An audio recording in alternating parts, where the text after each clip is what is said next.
여러분 안녕하십니까, 진성호입니다. 문재인 전 대통령이 퇴임한 뒤 양산 사저로 내려갔습니다. 그런데 문 대통령이 양산 사저에 들어간 뒤 늘 시위 등으로 양산 일대가 지금 대혼란 상태라고 합니다. 문재인 전 대통령과 김정숙 여사, 문 대통령 본인 입으로 직접 이 시위에 대해서 불편하다는 입장을 밝히기도 했고, 문재인 전 대통령의 딸, 장녀 문다혜 씨는 공개적인 SNS 글을 올렸다가 삭제하기도 했습니다. 자, 이런 가운데 이 최서원 씨의 딸 정유라 씨가 내가 그동안 당했던 심정을 이제야 알겠느냐고 비판하는 글을 올리기도 했습니다. 문재인 전 대통령 측은 이런 이 반대 시위 영상을 올리기도 했습니다. 자, 그런데 문재인 전 대통령과 민주당은 시종일관 이렇게 이 사죄 앞 시위를 비판합니다. 문재인 전 대통령 본인은 물론 민주당 의원들 그리고 이낙연 전 총리 등까지 동원돼서 이걸 맹비난합니다. 그런데 문재인 전 대통령 측은 과거 보수정당 전직 대통령 집 앞에서 벌어진 시위 때는 어떻게 대응했을까요? 그래서 자업자득이라는 말이 나옵니다. 조선일보가 이명박 전 대통령 사저 앞에서 벌어졌던 시위를 보도했습니다. 그때 일어난 일을 보면 정말 민주당 사람들은 내로남불 후안무치 참으로 나쁜 사람들입니다. 지금 문재인 전 대통령 앞에서 문재인 전 대통령을 비판하는 시위는 보수 성향의 유튜브도 있고 또 코로나 백신 피해자 가족들도 있습니다. 그런데 지금 국민의힘 의원들이나 국민의힘 정치인들이 그 현장에 가서 문재인 전 대통령을 비판합니까? 오히려 말리고 있습니다. 지금 윤상현 의원이나 이런 사람들은 좀 과격한 시위를 자제해달라고 이야기를 하고 있습니다. 그런데 민주당 사람들은 달랐습니다. 이명박 전 대통령 사저 앞 시위는 정말 감정 섞인 시위였고 실제로 박영선 전 의원 같은 사람들은 그 현장을 찾아가기도 했습니다. 이런 짓을 해놓고 지금 문재인 전 대통령 사저 앞이 시위대가 오니까 고소하고 난리가 났습니다. 이러니 욕을 먹는 겁니다. 진성호의 직설 시작합니다. 방송에 앞서 아직 진성호 방송의 구독자가 아니신 분은 붉은색 구독 버튼 눌러주십시오. 더 좋은 방송으로 보답하겠습니다. 자, 민주당과 문재인 전 대통령 본인을 포함해서 그쪽 진영은 최근 경남 양산에서 벌어지는 문 전 대통령 사저 앞 시위에 대해서 격렬한 반응을 쏟아내고 있습니다. 30일엔 윤석열 대통령이 해결해야 한다는 주장까지 들고 나왔습니다.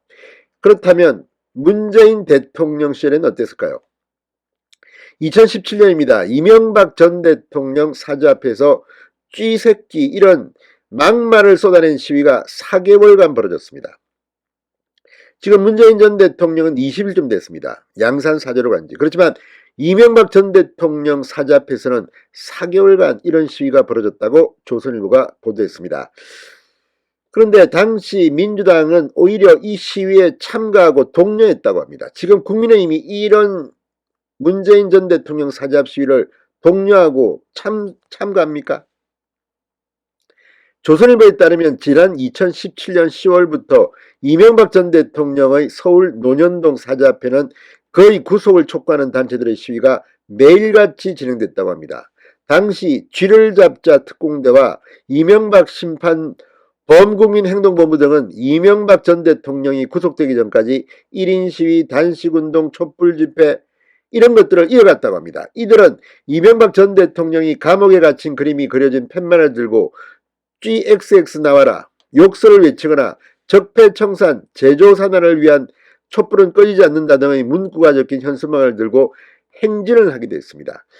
논현동 주변 이웃들이 얼마나 불쾌했겠습니까? 그런데 문제는 당시 시위에는 민주당 인사들이 참여했다는 겁니다. 문재인 정부에서 중소벤처기업부 장관을 지낸 박영선 전 장관은 2017년 12월 말 이명박 전 대통령 집 앞 시위 현장에 깜짝 방문해 BBK 진실을 다스의 주인이 누구인지를 함께 찾아내자 이 전 대통령 구속을 촉구했습니다. 2018년 1월에는 민병두 전 민주당 의원이 해당 시위 현장을 방문해 지지 발언을 하게 됐습니다. 두 사람이 이명박 전 대통령 사잡을 찾았을 때 시위 현장에는 100여 명의 시민이 모여 있었던 것으로 알려졌습니다. 이에 사저 인근 주민들이 불편을 겪어야 했지만 경찰의 제지 외에 특별한 대응은 확인되지 않았습니다. 그랬던 민주당, 그랬던 문재인 대통령 퇴임 후 그 집 앞에서 시위가 벌어지자 현직 대통령이 해결하라는 요구까지 했습니다. 그때 문재인 대통령은 이명박 전 대통령 집 앞 시위를 어떻게 대처했습니까? 묻고 싶습니다. 본인이 지금 그대로 당하고 있는 겁니다. 그리고 그때는 4개월이었습니다. 자, 지난 10일 퇴임 이후 경남 양산시 평산마을에 위치한 문재인 전 대통령 사저앞에는 보수단체 등의 시위가 계속되고 있습니다.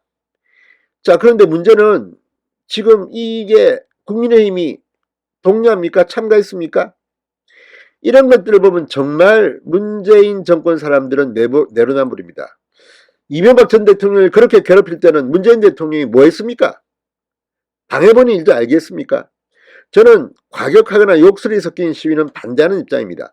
그럼에도 불구하고 문재인 전 대통령과 지금 민주당 인사들이 하는 행동들은 자신들의 과거를 돌아보라는 이야기를 하고 싶습니다. 자, 문재인 전 대통령 측이 이 사저 앞에서 시위를 하고 있는 보수성향단체 회원들을 모욕 혐의 등으로 오늘 고소했다고 합니다. 어제 평산마을 비서실 명의로 보도자료를 통해 민형사상 책임을 묻겠다고 밝힌 지 하루 만입니다. 이 조선일보에 따르면 오늘 오후 3시쯤 문재인 전 대통령 사저관계자 2명이 고소 대리인 자격으로 양산경찰서 지구대를 찾아 고소장을 냈다고 합니다. 고소인은 문재인 전 대통령과 김정숙 여사가 이름을 올렸다고 합니다. 자, 문 전 대통령 내에는 지난 10일 퇴임 후 경남 양산 하북면 평산마을 사저에 입주한 뒤 이런 집회 시위 과정에서 발생한 이 현상에 대해서 처벌해달라고 했다고 합니다. 피고소인은 집회를 주도한 보수성향단체 소속 3명과 신원이 특정되지 않은 불상자 1명 등 4명이라고 합니다. 자, 이걸 보면 정말 세상은 돌고 도는 겁니다. 이명박 전 대통령에 대해서 문재인 대통령이 당시 제대로 대응했다면 지금 문재인 전 대통령 집 앞 시위에 대해서도 할 말이 있겠지만 그때는 뭐 하시다가 민주당은 그때 집회 시위에 참여까지 해놓고 창피하지 않으십니까? 진성호의 직설이었습니다. 여러분 감사합니다.